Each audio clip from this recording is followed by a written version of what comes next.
My name is Justin, and I am a son of God and an addict, and the host of the RECO12 speaker meeting. And thanks to my God, the steps, and the fellowship of other addicts, I am living in the relative happy, joyous, and free that is promised to those living in recovery, and have been very active in the rooms of recovery since September of 2013. Welcome to RECO12. RECO12 is an organization with the mission of learning and sharing the similarities of addiction of all kinds, and gaining and sharing tools and hope from others who are walking a similar path.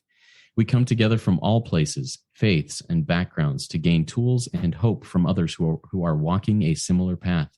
Speakers from our past meetings have represented many fellowships and identify with addictions with such a variety as alcoholism, drugs, food, sex, gambling, theft, codependency, and all of the anon groups, just to name a few.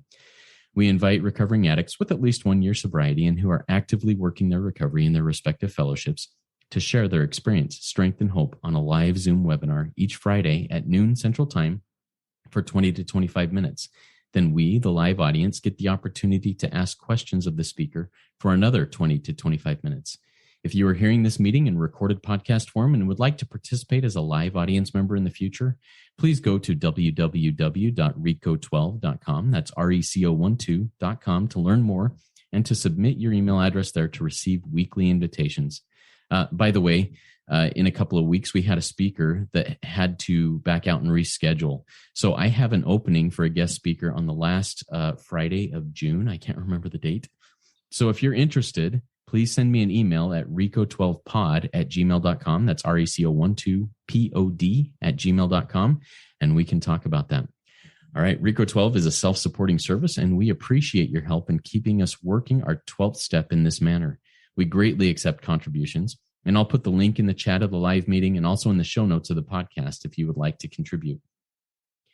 We look forward each week to receiving from the light reflected from our speakers. That light inspires hope, meaning, worth, and growth in us, the listening audience. Now, let's introduce our guest speaker for today, Esther C, whose chosen topic is Program is not about the don'ts, but the do's. Now, here's a little bit about Esther in her own words. She says, "My name is Esther C, and I am a grateful recovering lust addict, in other words, sex addict. I am originally from New York, but currently reside in Jerusalem, Israel. I am sober for 1 year plus and have been in the rooms for about 3.5 years.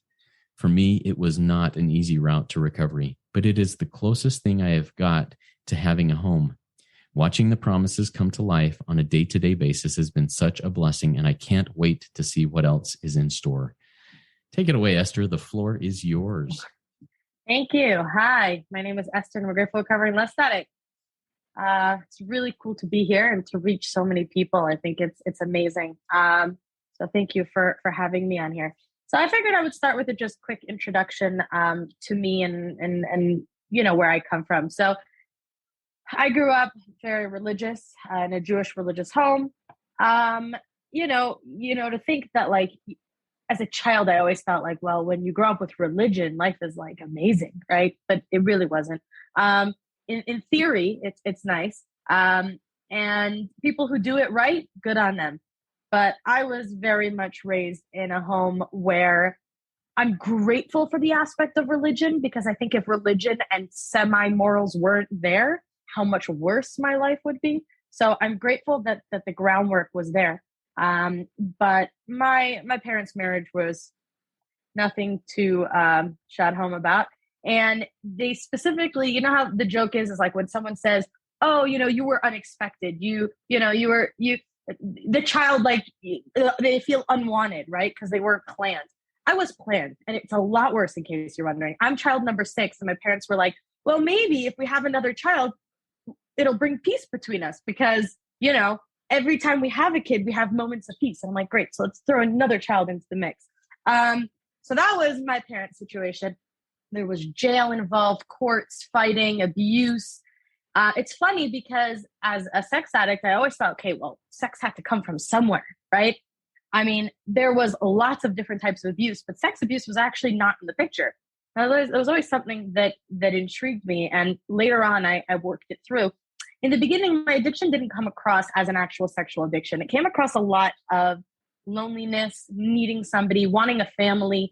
I didn't have a solid family. Everyone was scattered and all over the place. And I think that in general, there are two forms of reactions to trauma in families. Either it brings the family closer together, or they completely just scatter. And mine was the latter. And I think because of that, I was just very, very lonely, and I needed someone. And so as a kid, I played with Barbies, and they all had to get married, and they all had to have babies, and all had to have families. And then like, if I ever read a book, I started getting into erotic literature, and they literally, someone had to have a baby in I don't know why, it was a thing. Like I would do like mistress books and like all these things where someone got pregnant. It was a thing. And I went to a school system where they ripped out pages of like the anatomy and the body in biology. And we had to get like minus on regents because we couldn't answer those questions. So it was that intense. And I would like go to the library. I had a library right around the block. It was amazing. I didn't have to cross any avenues.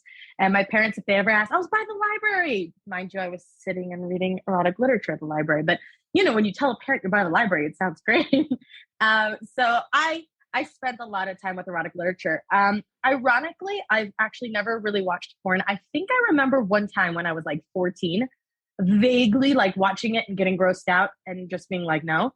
I've never masturbated alone and like with myself. And it was just interesting. The progression of my addiction was very, in a way, subtle. Like everybody reached teenagehood, everyone's hormones were raging, and everybody moved on.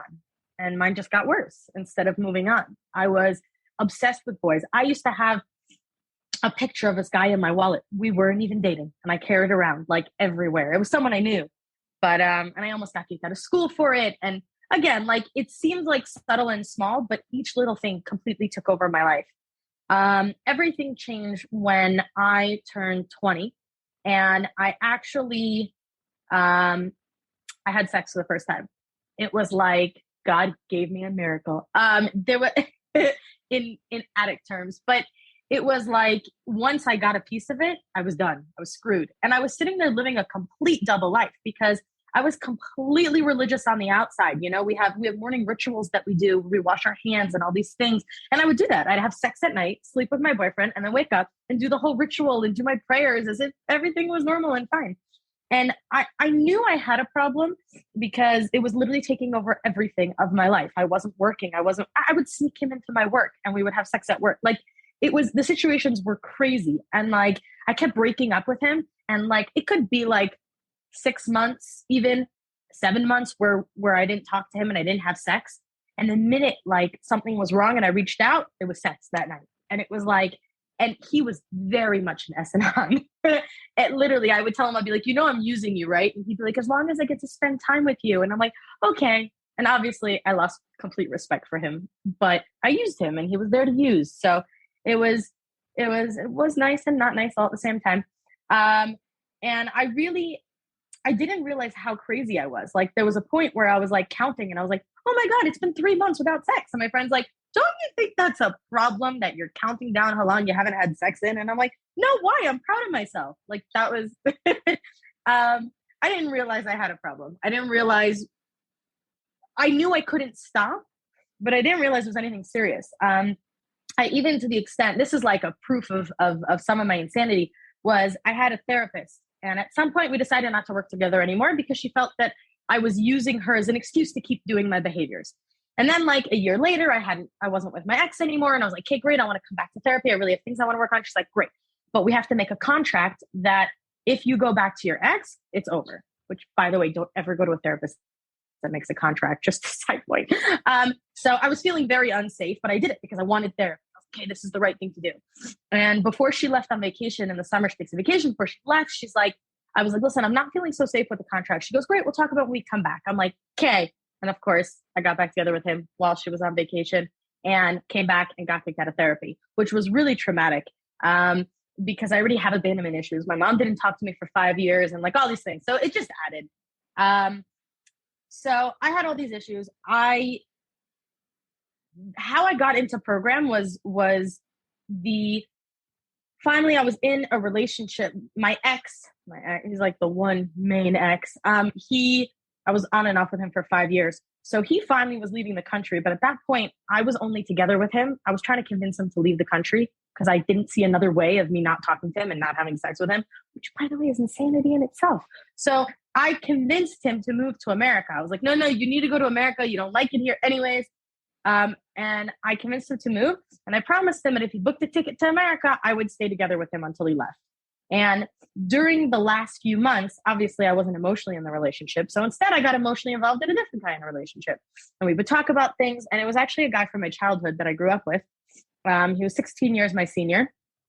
And I had a crush on him since I was 14, like massive crush. And supposedly he had a crush on me and he felt really inappropriate about it because I flirted away because obviously.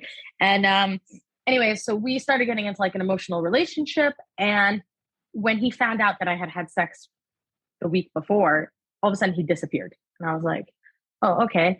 And I was unsettled. Now for that next year, on and off, I had, sex with a guy that I was close with and this and that and all these things. But I really wanted to know what went wrong in that relationship. And I ended up, my sick brain wanted to know. Obviously, when I say it now, it's really clear. But I went back to America at some point and I called him up. I said, listen, I'm coming to America. I just want some closure. Can we just talk? And he basically said to me, he goes, okay, fine, we can talk. I'm like, great. And basically I met up with him and he told me all about SA. And us manipulative addicts, he's great. He was so manipulative. So he says to me, he goes, so, I think this would be good for you. I'm like, what do you mean? I'm not a sex addict. And he's like, no, but you know how you say you have an addictive personality? You watch a lot of YouTube, you watch this, you do this, and you do everything obsessively. I'm like, yeah. He goes, this helps with everything. I'm like, okay, great. And so I took down the information, all innocently going in there. And I took the information. I tried to attend the meeting. It didn't work out in New York. And then it fell to the wayside. I got back to Israel. I ended up getting back into a different relationship with a guy. And I saw I was hurting him. It was a guy who was very religious. He didn't want sex before marriage. And I ended up forcing him into sex multiple times. And he would literally wake up in the middle of the night crying, saying, I promised God I wouldn't do this again. I promised God I wouldn't do this again. And it was ripping at my heart. Now, something to know about me is my codependency is probably stronger than my sex addiction. And I felt so guilty for what I was doing towards him that I emailed the SA Jerusalem Fellowship. And right away, I got information and I got involved. Now, this part of the story is really important because it's very entertaining. So I went into a meeting. Now, as I said before, I've never masturbated, never watched porn. Now you're coming to the Jerusalem Fellowship where majority of the guys are porn and masturbation. You have these really religious guys and they come to school for the year, and it's so hard for them because they're trying to stop and be super religious. So they've all done porn and masturbation. Most of them have not gotten physical with others and, sex with others. And I walk in there and again, they have to the newcomer, but my first meeting was not a newcomer's meeting. I don't recommend this to anyone either.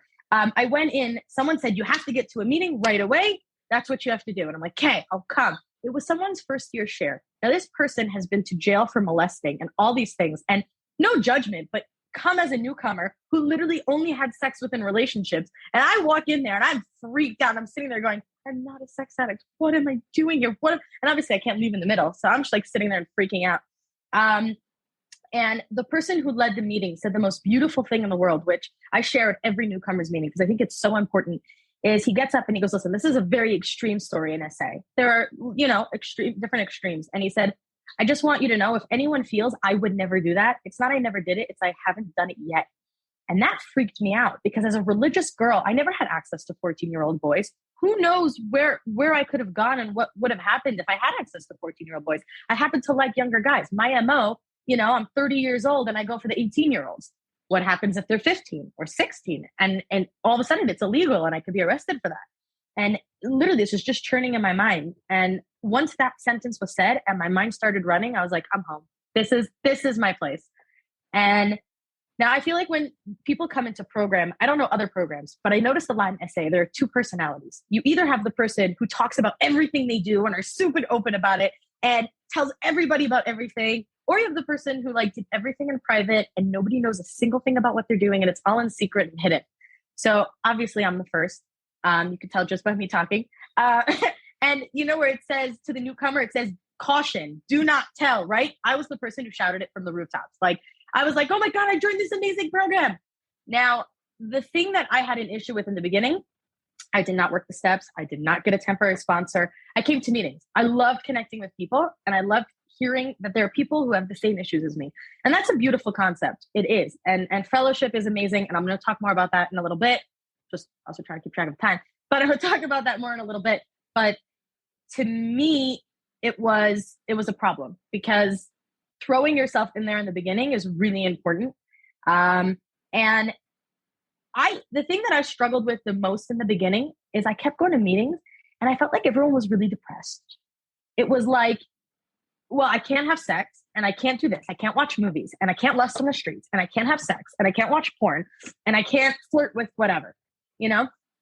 And for me, like, my fun was flirting. Like, even put sex aside, flirting was the best high ever. Like, it was like being an alcoholic and going to a party and feeling all tense and uncomfortable and taking a sip of alcohol and just letting go. That was like flirting to me. It was like, oh, okay, now I'm good. I'm flirting. Someone's flirting back. We're good. I can keep going. And that was fun to me. That was my fun. Inappropriate jokes. That was my humor. Like, how do I get by without sex jokes and flirting and all this? And that's what I felt the rooms felt like. It just felt very heavy, very negative, all the things I can't do, right? Because we're told we have to be sober. But what does that entail? That entails not having sex, not doing all these things. So it was very, very difficult for me. And I remember this one guy came from Toronto.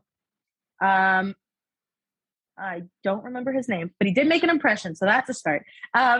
He came from Toronto and he came to speak. And at the end of speak, I walked over him and I went, I want what you have. Do you know of a female who has what you have? Like, it was literally, he was so expressive and talkative and fun. He seemed happy. He seemed like, the 12 promises that we read were coming true for him. Like, I read them and I was like, these are never going to happen. And like, it seemed alive for him. And I was like, I want this. And I think that was the start to my proper sobriety. Yes, I still struggled. I was on and off with sobriety. I think my hit point was 2 weeks. I feel like at 2 weeks, I was like, I got this. Okay, I'm good. And then completely, I didn't have it. I think it was 2 weeks and 2 months. Those were like the negative points. But I definitely started getting more involved and in a better headspace when I asked for a sponsor in something that I wanted. I found something I wanted. And through him, I ended up getting my first sponsor. It didn't work out in the long run, but I had like good bouts of sobriety with her. I kept losing it. And I think a lot of it was because I was still in that stubborn phase of not listening to my sponsor. Like, my sponsor was a backboard, it was like with a basketball, and I would throw it in the back and like it would bounce back at me. And the ball was in my court. I just kind of threw it to like get a feel. And it was an amazing experience, though, to actually find a group of people who were happy to be in program, who, when I introduced myself, I say I'm a grateful recovering lust addict. Now, lust is a separate thing because to me, I actually struggle with all the three main lusts, not just sex itself. It's food, money, and sex. So I call myself a lust addict to remind myself, because thank God I'm at a point right now where I'm totally okay not having sex, totally okay with it. But it's the lust behind it. But what I say is I'm a grateful recovering. And in the beginning, when people would say it, I thought they meant they're grateful that they're recovering. It's a beautiful thing. It's a program. And I ended up speaking to someone about it. And I realized it's not, I'm grateful I'm recovering. I'm grateful I'm an addict. I'm grateful that I happen to be recovering with that addiction. And I was able to then go back in the process and be like, literally being an addict kept me alive. The things that I went through in childhood, like in Judaism, we're told to be like positive about our what we have and the good, to see the good and to be grateful for what we have, and and other people could have it worse. It's not that bad kind of situation. And I think that stuck me in a place of like, you don't have it that bad. Like your reactions to everything is extreme. Like, it's not that bad. But looking back and like having pity for that child that went through that, my childhood was traumatic. And all those things that I went through, I would not have gotten through without the lust. The lust was my safety net. The lust was my solution. It was there for me, and it allowed me to get through all the different stages in my life and the difficulties that came up. I mean, having a mother as a teenage girl at 12 years old, not have a mother in her life, like, that's really traumatic. And what did I do? I turned to boys. That was the exact start, the stages where I started turning to boys. And I needed somebody. And, my father wasn't there as a father, which is a whole separate story. And he was the one in jail. It was fun stuff. But I literally was to me, it was like, that is what I needed at the time. Until for me, at that point, I was hurting others. And once I saw how much I was hurting others, I couldn't continue like this. I had a problem. Now, again, I also feel that's a big part of the reason why I didn't get sober right away in recovery, because I didn't come for me.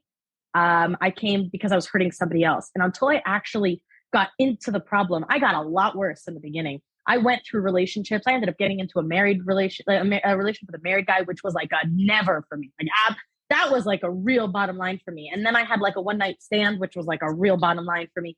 And because I came into program with someone else in mind, I was first learning what disease I actually had and how bad it could actually get. I don't recommend anybody to try it, but it really did teach me a lot about myself, because it taught me how powerless I am and how much I needed the program. And I came in and I just realized, like in the beginning, how I wanted that positive sobriety. And the question was how to get it. And as I said, fellowship was a big thing for me. But the times that I soared the most was when I was willing to let go of my ego and take a step forward and do action. And I actually, this is not necessarily particularly in regards to this, but I think it was so important to say, is that in the beginning of my program, there was a lady who came in and she used to call me for questions. She was new. And later down the line, like 2 years down the line, I heard her speaking and I was like, I want what she has. And I had to literally break my ego and take away but she came into program after me. She used to come to me for advice. And I had to break that away and ask her to be my sponsor. I think that was like the biggest turning point. So for me, once I took her as a sponsor, so she actually didn't end up having time and she gave me someone else in program as a sponsor. And she actually, this relationship has been amazing. I listen to her. I do what she says. And you know what? That doesn't mean I don't question her. I'm not a blinded kind of person. I'm not very into like the close my eyes and just follow, leap into faith kind of person. Never have been and never will be. But that to me is also what the beauty of program is it works for every person. Every person, there's a different path to take in program for every person and what works for you. They say take what works and leave the rest. And that's a big thing for me. And my sponsor, I remember there was a girl in program who used to like tease me about my sponsor, be like, your sponsor is not your sponsor, da da da. My sponsor is really free thinking. It's like, well, what do you think? How do you feel about that? How would God have you move forward with that? I want you to sit for 10 minutes now and then call me back and tell me what you feel God would say in this situation. And like, for me, I was upset. I wanted someone to tell me what to do. I was like, no, just tell me. So she was like very free and floating. And I ended up having to find my way in it. And in the beginning, I had a very hard time trusting myself because as an addict, I couldn't trust myself, right? But as I learned to work my steps and work the program and take the actions I needed to move forward, I was learning that I could trust myself. That if I have God on my mind and I'm working the steps and I'm in a place of a healthy place and a place of recovery, I can trust myself. And that was a new concept. I got into a lot of trouble because I trusted other people over myself. And I ended up getting into trouble with that in regards to dating a guy, long story. But to me, that was a big thing. So I tell everybody, work the steps. Am I the biggest procrastinator on planet Earth? Yes, very much so. I've been in program 3.5 years. And besides for like the quick little workshops, which I've done all those workshops where you get the 12 steps done in like 2 days or like a month, which is great. But actually working through the steps, I'm on step 5 and it's 3.5 years. So I'm definitely a procrastinator, but to me, it's taking the action. As long as you're doing something, as long as you're actively doing something, not passive, not sitting back and waiting for things to happen. I'm not like that. My personality is do. You got to get up. You got to take an action. They say like when you hear a beautiful speech or something amazing and you listen to it, you need to take an action right afterwards, because if you don't, then it was nice in theory and it was really nice in your brain and it was nice to listen to. But unless you take something away from that and say, I'm now going to do this because of it. And it could be a teeny little thing. It could be like, I'm going to now not look at my phone for 1 minute a day because of what so-and-so said, right? It is now an action that you can now forever take with you. The other thing that has an amazing thing, and everybody makes fun of me for talking about all the time, and I don't know if Aaron's here, but he likes to tease me a lot in regards to marketing this. But I think that every fellowship should do this, and it is amazing. We created something called a fun committee. in Jerusalem, where we get together and we organize fellowships and workshops and conferences. And a conference obviously is that's an obvious thing that everybody, does, but we literally do little workshops. We've done, we fellowship after every Sunday night meeting. We go for pizza, all of us together, and we chill and we talk and we connect. And then we have once a month where one time we went pottery painting. One time we did a game night. It was so much fun. We did like a whole game night in someone's house and we all just chilled and joked around. And we have somebody speak at every one of these fellowships. So it's not just uncontrolled fun. It's fun. It's learning to connect with others. And, like I joke, I'm like, we do camping trips, right? I mean, I'm an SA. Okay. So think about sex, men, women, right? In SA, we go on camping trips. I am a female and there are males and we all sleep together outside, not with each other, but outside, and nothing happens. It is the most beautiful thing in the world. It is a gift that program has given me, and learning to connect with others as human beings. And I remember, again, this is nothing against people who do this and feel this is what's best for them.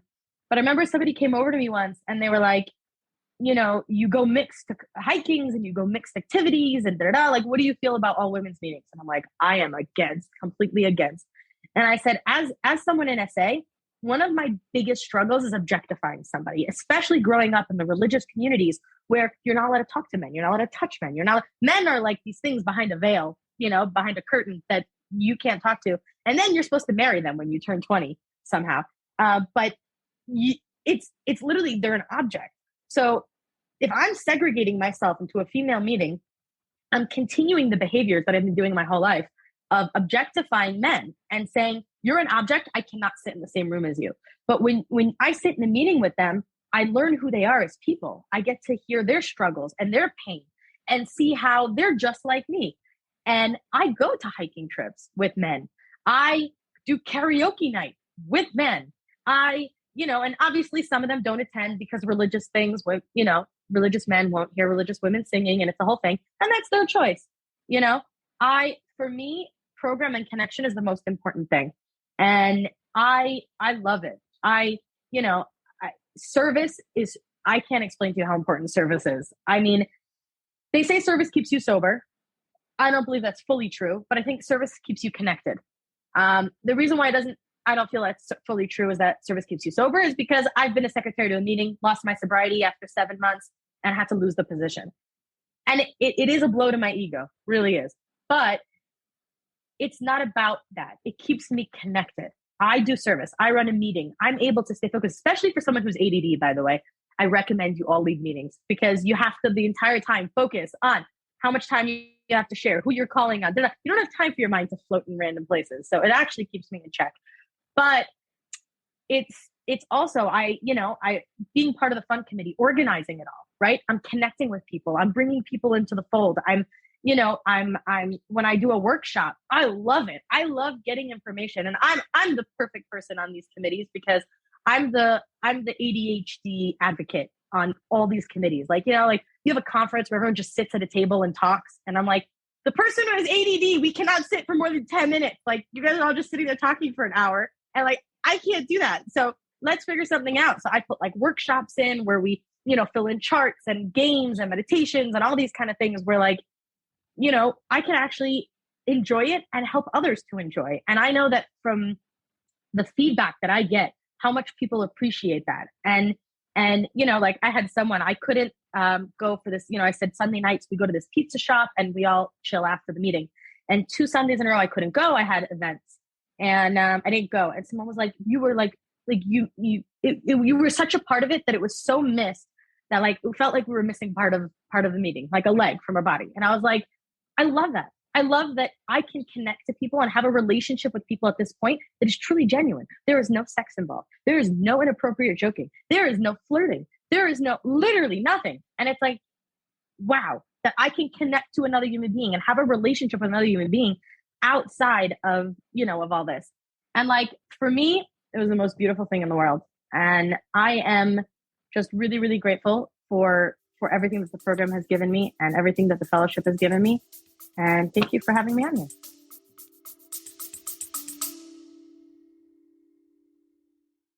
Stress and trauma happen inside of the body, which means we can heal them through the body. My name is Luis Mojica. I'm a somatic therapist, nutritionist, and host of the Holistic Life Navigation podcast. Join me each week as I teach you how to release stress and trauma through listening to your body, using nutrition, somatic experiencing, and other holistic practices. You can listen at the Holistic Life Navigation podcast or at holisticlifenavigation.com.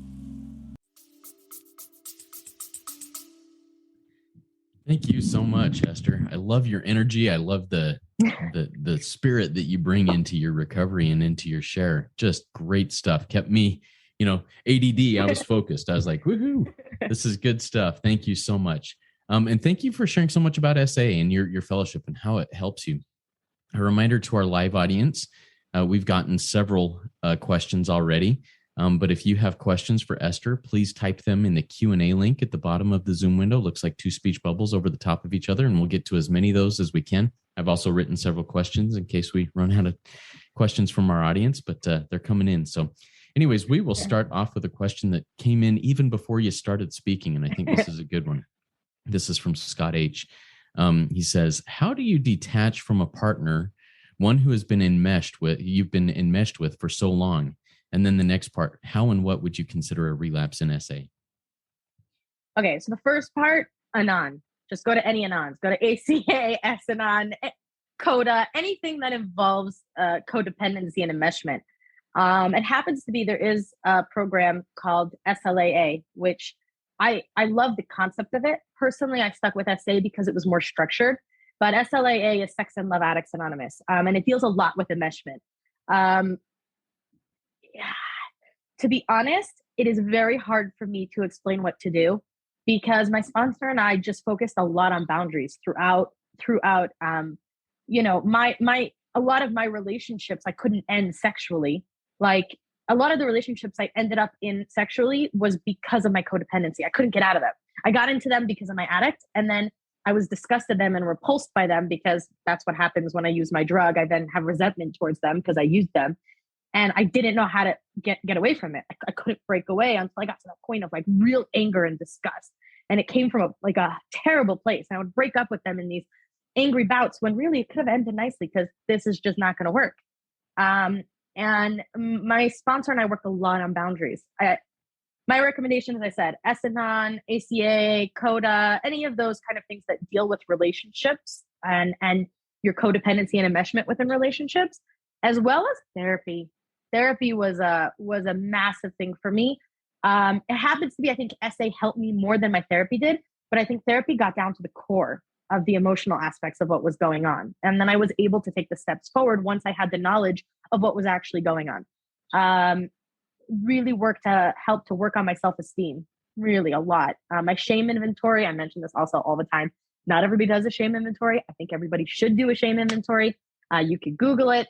It's not technically officially part of the 12 steps, but it is. Like it's been brought in.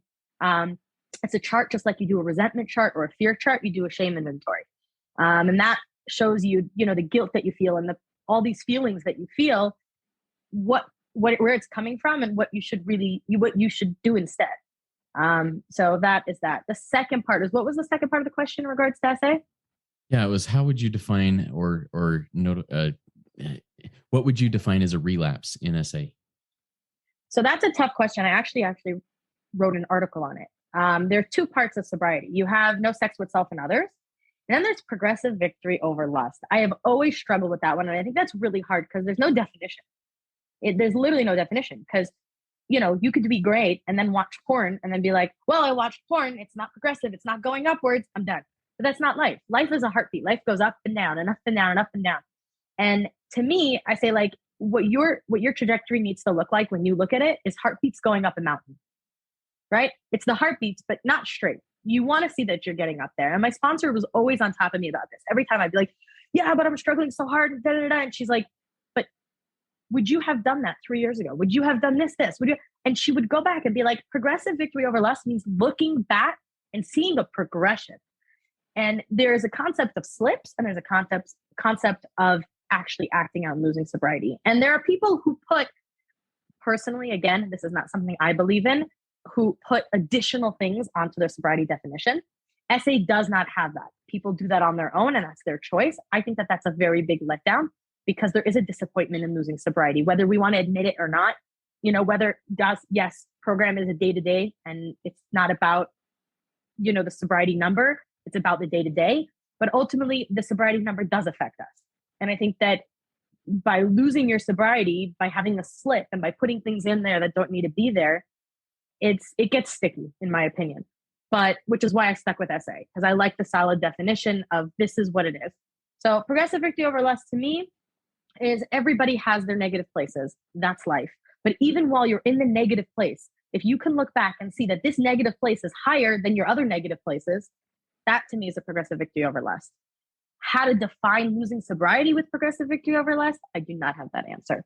Go to your sponsor. Yeah, I find that helpful all the time. Sponsor, what's your take on this? And then my sponsor, much like yours, well, what does God say? Exactly. Go to God. All right. No, good. All right. So we have another, thank you for sharing that, by the way, Esther. I really appreciated that. We have another question that came in from an anonymous attendee who asks, what took you from the willingness to get a sponsor to deciding to work the steps? Did you have to block the past sex partners or were you able to refrain on your own? So another two-part question. So start with the first one. What took you from willingness to actually working the steps? So willingness strikes and then it fades and then it hits and then it fades. So to me, it's kind of like the concept of strike it while it's hot. You're willing to do it. You get the sponsor right away, take a step. You speak to your sponsor, immediately do something with that. As I said, it's about action, not speaking, right? So let's say you find this new sponsor, you talk to her on the phone, you have introductions, you get to know her, say, give me something to do for the next time. Don't just walk away and be like, we had a great conversation. We'll talk next week or we'll talk in 2 days. We had a great conversation. What can I do for the next time we speak? Because it's about action. If you don't put it into action, you're going to lose it. So that's my opinion in that. Even like for me, I'm a procrastinator, as I said. My sponsor always laughs at me. I actually almost didn't graduate high school, not because of my grades, but because I never ever did homework. And my principal was like, I can't graduate. I'm like, why? I passed all my finals. And she's like, you do realize that it's part of the curriculum. I'm like, hey, well, what can I do? And she's like, you can write 3 massive 100-page reports. I gave it to somebody else to do. It was great. Anyways, they did the reports. I gave it in. And I technically graduated. I'm not sure how honest that was, but I did. So I don't do well with that. So it happens to be with my sponsor personally, we do things on the phone together. On the phone, we go through my step 1. On the phone, I answer questions with her and I have to write it all down and I actually do the work. But she's just there present with me so that I can actually do it. So it's really about finding the best way that works for you in regards to action. The second part of the question was again? Did you have to block the past sex partners or were you able to refrain on your own from reaching out to them or making contact with them? So my situation was interesting because as I told you, there was a lot of resentment involved by the end of the relationships. By the time I was acting out with them, there was a lot of resentment in there. I had a very hard time, honestly, very hard time. My niceness and my codependency, I don't want to block somebody. That's so mean to block somebody. So I wouldn't block them. And then somehow we'd start talking again. It was a lot of going on. And I remember I have one guy who called my qualifier. He literally, it's not even my ex. My ex I kept going back to. And once I moved on from that, I moved on. Once he was out of the country, that was done. I have one guy that is literally, he is my drug. He is a drug to a scary degree. And I would tell him, I'm the kind of person where I don't necessarily reach out. But if there's an inkling of an opening, I go for it. So let's say this guy, right? We were friendly, lives in the neighborhood, great, really nice.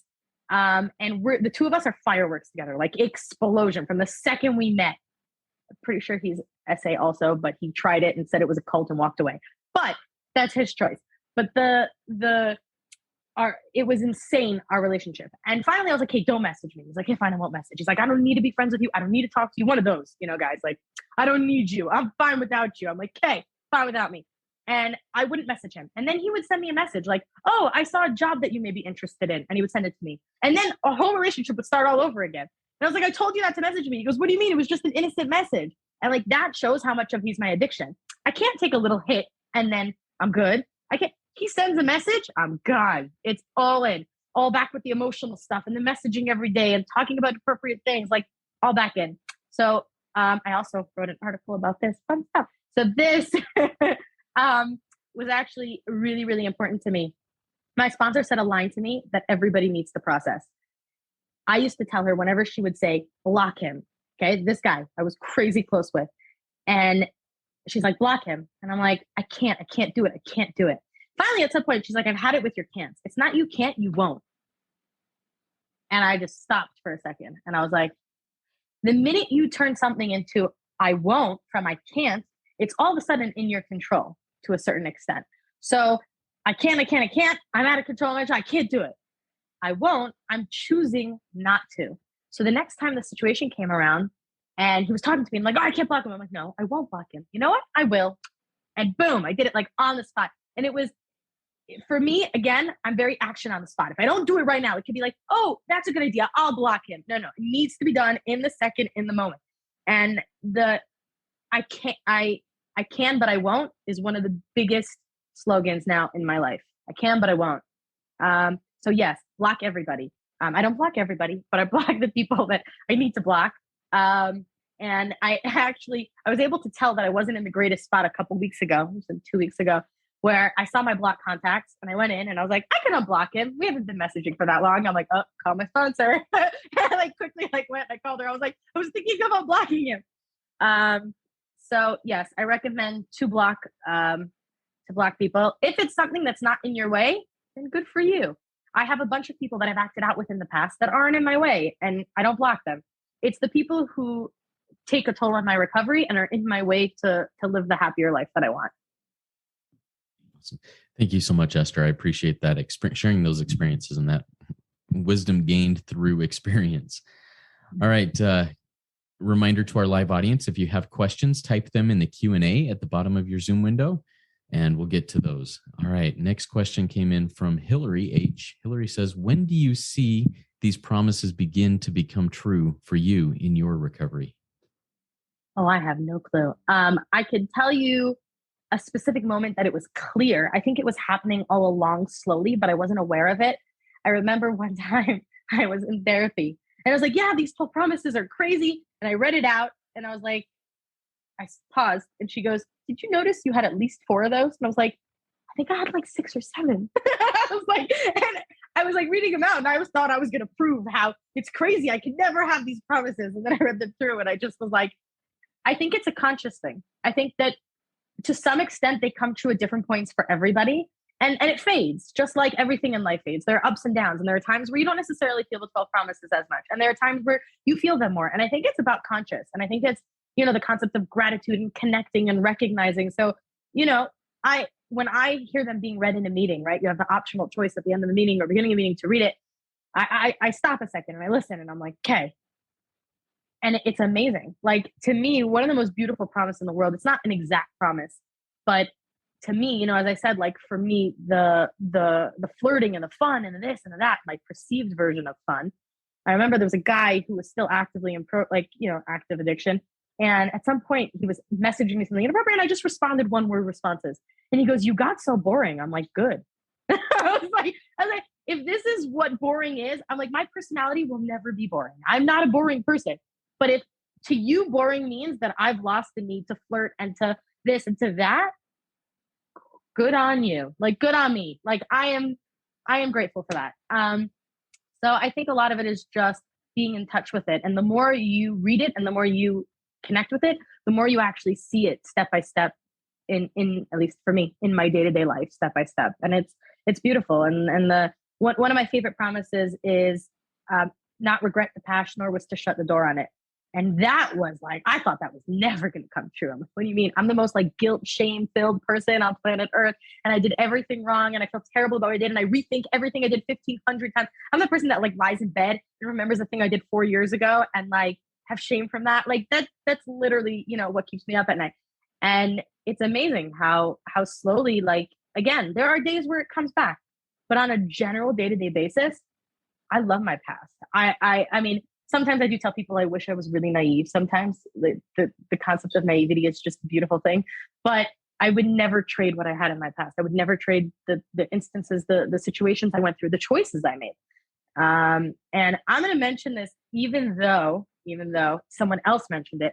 Someone mentioned it on one other podcast, and I loved it. And it's such an impact on me because I have a babysitting group in my home. So I literally watch kids on a day-to-day basis. And I'm at that stage where they're learning to walk, which is the most beautiful stage in the world. And someone gave an example in life where he said that, like, a parent is watching their kid learn to walk, right? And when they fall, they don't get yelled at. They don't get punished for falling. You cheer them to get back up and you got this, we got it, whatever. And I live this on a daily basis. So when he said that line in regards to our shame and our what we've done in the past and the things that we did and how God relates to us, I was like, I feel this on a day-to-day basis. I work with kids who I'm literally encouraging to walk and they trip and you're like, I'm so sorry, let me help you back up. You know what I mean? I'm like, you got this. And so like it hit me so strong. So that was just the point. And I know this was a lot of ADD off track things, which is fine. I hope that helped. Totally fine. Your energy just brings it in and I love it. All right. We have another question that came in from our live audience. This is from Ben. Ben asks, and I think this goes along. I love how and I'll get to the question here in just a second. I love how you talked about having your meetings integrated, men and women, and what you find the importance of it is, because so often objectification of the opposite sex, objectification of the same sex, whatever my attraction is part of that. And if I don't have a mixed meeting, I'm never going to get over that objectification. That's a really interesting concept, and I appreciate that. So this question builds on that. Can you please explain how and why it is possible for the mixed hiking, etc., to be safe and healthy?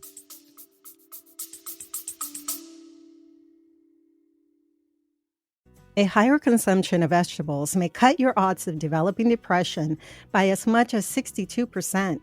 An American Cancer Society study found that women who sit for more than 6 hours a day have a 40% higher death rate. Hi, my name is Maya Acosta, and I'm a health and wellness educator and host of the Healthy Lifestyle Solutions podcast. Join me and the amazing people that I get to talk to as I set out to learn how to improve our quality of life and increase our longevity. You can listen at the Healthy Lifestyle Solutions podcast or at healthylifestylesolutions.org. It's about the focus. It's literally about your focus. So if someone's planning it to just go have fun and let's go hiking and let's go have fun with a whole bunch of people who are not recovered and who are going to go hiking. And oh, by the way, not just hiking. I don't know if I mentioned camping. Yeah, like literally we sleep in this day, moved over. And I remember there was one guy on one of the camping trips who was uncomfortable. He's like, "You're sleeping here tonight?" I was like, "Yeah, if you have a problem with it, you can go." And first of all, the fact that I said that was like, good on me, boundaries. Cause like generally my codependency would be like, I feel so bad. And by the way, that is how I felt originally. I was like, I feel so bad. I'm causing him to be uncomfortable. I should go. And I'm like, no, I have every right to be here. And half the times I was the only woman on a camping trip, and that's fine.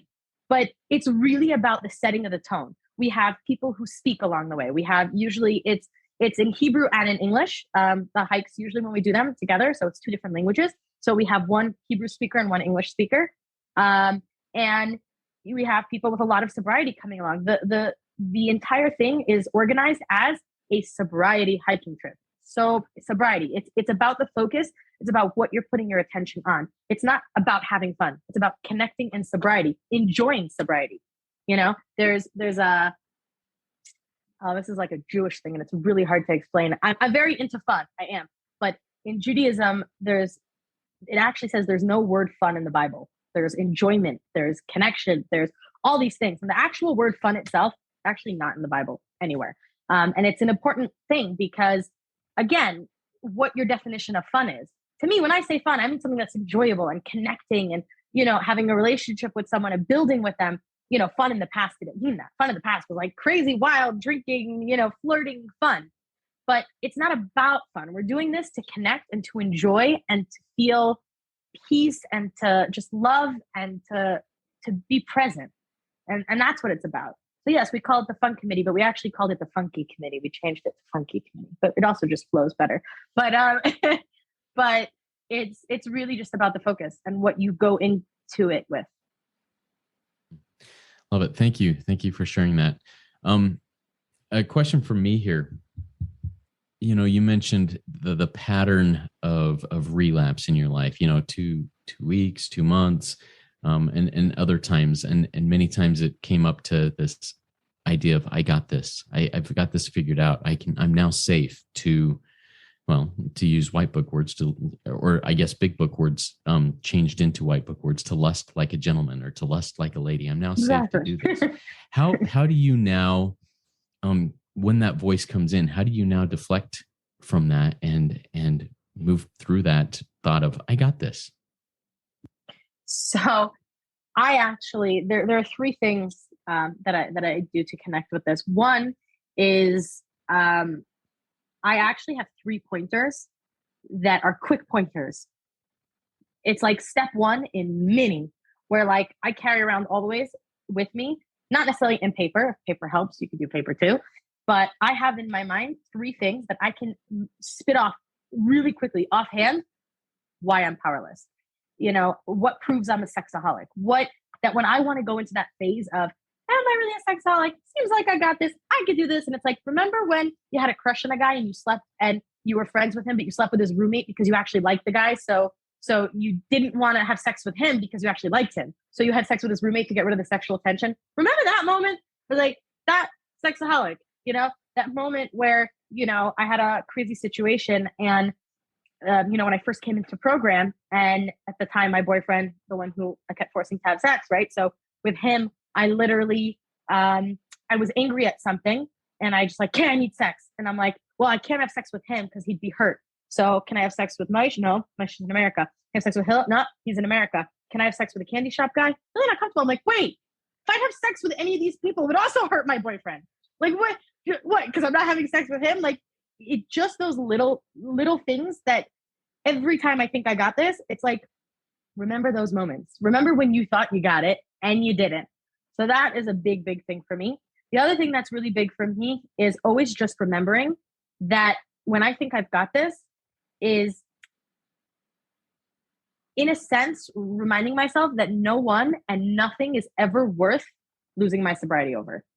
And the reason for that is because even though it's not a direct correlation in regards to I got this, but it's in a concept of when I think I can lust like a gentleman or I can, get to those places, it's like, where lust leads you. And literally nobody or nothing. I'm like, go act out again. Okay. Slip, have a fall, go to your lust, have sex. 2 weeks later, will you ever say that the thing that you did was worth it?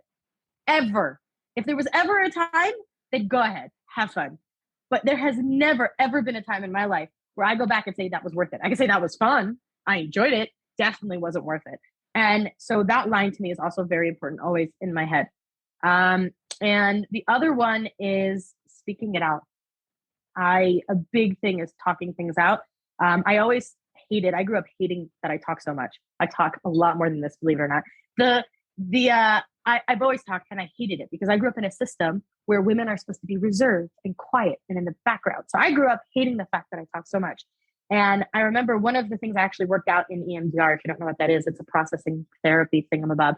So a core trauma that I worked out was actually in regards to my speech, where I blurted something out when my sister had told me not to. Like my father had gone to jail. My sister's like, don't tell anybody, don't tell anybody, don't tell anybody. And then I literally just blurted it out in middle of class.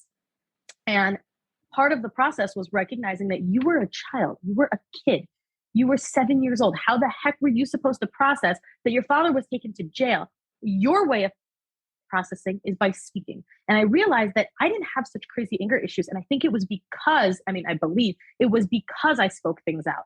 My sister held everything inside and would emerge with anger and attack people and hurt people because she kept it all inside. And I think that talking and communicating and reminding, getting it out there is the most important thing. They say, make 3 phone calls a day when you first come in. Was terrible at it, but it's really important. And talking to people is really important. Awesome. All right. We have one more question that came in before we start wrapping this up. And interesting here from an anonymous attendee. I love the heritage and pride in Judaism. I was asked to leave a Jewish sobriety meeting because it might be offensive to others in the meeting. Can a non-Jewish person take part in and learn in a Jewish-only sobriety meeting, especially when learning about Torah in recovery? So first off, if it was an SA meeting or a 12-step meeting and they kicked you out because you weren't Jewish, that wasn't a 12-step meeting, and that is completely not okay in any way, shape, or form. That traumatizes me because, like, they may have made their own thing, and that's really nice that they wanted to be a whole bunch of Jewish religious people in a meeting. Now, that's beautiful, but that's not a meeting. It's not a 12-step program, and that's not SA. They could call themselves whatever they want. They could call themselves a support group. They can call themselves a workshop, whatever they want to call themselves. But that's not a 12-step group. No one should ever kick anybody out, ever. The only time someone should be kicked out is if they're doing inappropriate behaviors. And at that point, they're not even kicked out. They're spoken to. Like, these behaviors can't continue. That's one. Two, I respect, especially in Jerusalem, right? So in Jerusalem, it's mostly Jews, in case you're wondering. And it's mostly religious Jews. Anytime there's like a few Christian monks who come, who are here to work or study or whatever. There's like two of them, and there's like one Muslim. And when they come, I literally commend them. I walk out and I'm like, I'm really impressed with you guys. Like, people say it to me as a female, right? Like, I come in, right? Especially with religious men, and I'm the female in the room. I mean, there's one person who has 20 years of sobriety, and she's always in one meeting. But all the other meetings, I'm pretty much alone as the only female in the meetings. And people are like, wow, commendable. You come in, there's a whole bunch of men, and you walk in. And I'm like, that's because I know I belong here. Okay, I'm a female. Who cares? This is where I belong. But you have people where there's a bunch of Jews, and you have Christians and Muslims who come in. And I'm like, wow, good on you for coming back, not coming in the first place. That makes sense. But coming back is what I'm impressed with, because it is very difficult to sit in a meeting, and it is important for us to try to let go of the Jewish lingo. It's very difficult because we grew up, how Christians always say, Jesus, Lord and Savior, right? Like, it's hard to stop saying that even when you're in a meeting where it's non-denominational, right? So it's the same with us, but we have so much lingo. It's like crazy how much lingo we have. So it is very hard. And I do think it's important. Like, I hate when someone comes in and talks about their study partner and their days, and they're not all like in the, Jewish lingo talk. And I'm like, guys, this isn't a therapy session, a friend's chill. Like, this is a meeting. Sometimes do I give up trying to say things in English? Like, for me to figure out what a holiday that we just had, it's called Pentecost. Do you know how long it took me to figure out that it was called Pentecost? I mean, like, at some point I just gave up in the meeting and I said the Hebrew word. I was like, this was the holiday. But you should definitely be welcomed in any meeting that you go to. And if you're not, then don't go to it. Why would you want to be a part of something that is that? Because that's not what program is. Program is similarities and connection, not the differences. Who cares if I'm Jewish? I mean, like, to be honest, right now, there's something called the Sabbath, right? Beautiful time. You're not supposed to be on your phone. Technically, it is Sabbath for me right now. I'm on my phone because program is more important to me. And I know that the only way that my Sabbath can be beautiful right now is by connecting with all of you and sharing my story. So if someone is holding off because of Judaism, don't be a part of that. That's my personal opinion. And thank you for sharing your Sabbath with us. We really appreciate it. Such a good meeting. Do you have any final real quick words of wisdom that you'd like to close out with before we go into closing reading and prayer? Yeah, words of wisdom. I thought I gave a lot of those over. Sounds good. I thought I said plenty. Awesome. Thank you so much, Esther. That was a great RECO12 weekly speaker meeting for all addicts and those wanting to learn more about addiction and the recovery therefrom. If we didn't get to your questions, or if you have other questions, please go to RECO12.com/forum and join in our community there and ask those questions and answer others' questions that will come up. We also have a Facebook group that we do that in. I invite the audience to come back next week. If you've not yet rated or reviewed the podcast in Apple Podcasts, please go do so now. It's a great way to help us work our 12th step. Next week, we'll be hearing from JW, whose topic will be applying the 12 traditions to romantic relationships. Now, I'm excited to get some 12 traditions in here. I think it'll be really cool. And perhaps that can be one of our future series, as maybe one on the 12 traditions. We'll see. But now let's launch off into the rest of our day with the prayer of St. Francis, the step 11 prayer that Esther will be saying for us. And that's there in the chat, Esther. Amazing. Thank you. To me, this is a beautiful prayer. And I know it's technically a Christian prayer, but to me, this is beautiful and exactly what I want to ask God for. So, Lord, make me a channel of thy peace, that where there is hatred, I may bring love, that where there is wrong, I may bring the spirit of forgiveness, that where there is a discord, I may bring harmony, that where there is error, I may bring truth, that where there is doubt, I may bring faith, and that where there is despair, I may bring hope, that where there are shadows, I may bring light, that where there is sadness, I may bring joy. Lord, grant that I may seek rather to comfort than to be comforted, to understand than to be understood, to love than to be loved. For it is by self-forgetting that one finds. It is by forgiving that one is forgiven. It is by dying that one awakens to eternal life. Amen. Amen.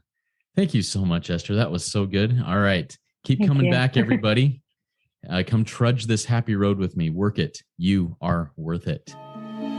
Definitely. Esther, you did really well. Thank you so much for that. And I really appreciate it. Your energy is contagious. You and I, we share a lot in common.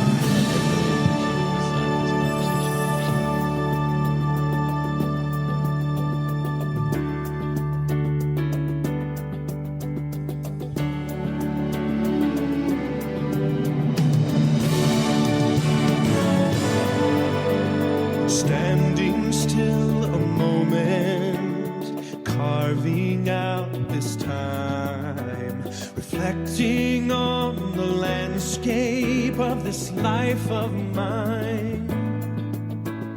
Peaks too high to conquer, streams too wide to cross, troughs too deep to walk through without incurring loss. Yet here I am, still standing tall, despite the rough terrain. One like me survived the storms and walked through wind and rain. Still standing, I will fight the good fight.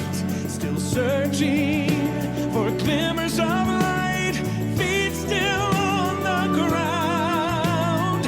I can still be found. Standing still.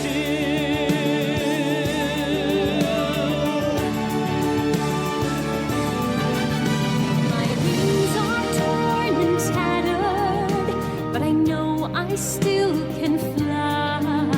I may not soar unfettered, I may not rise too high. Recorded in the book of life and bind it with the seal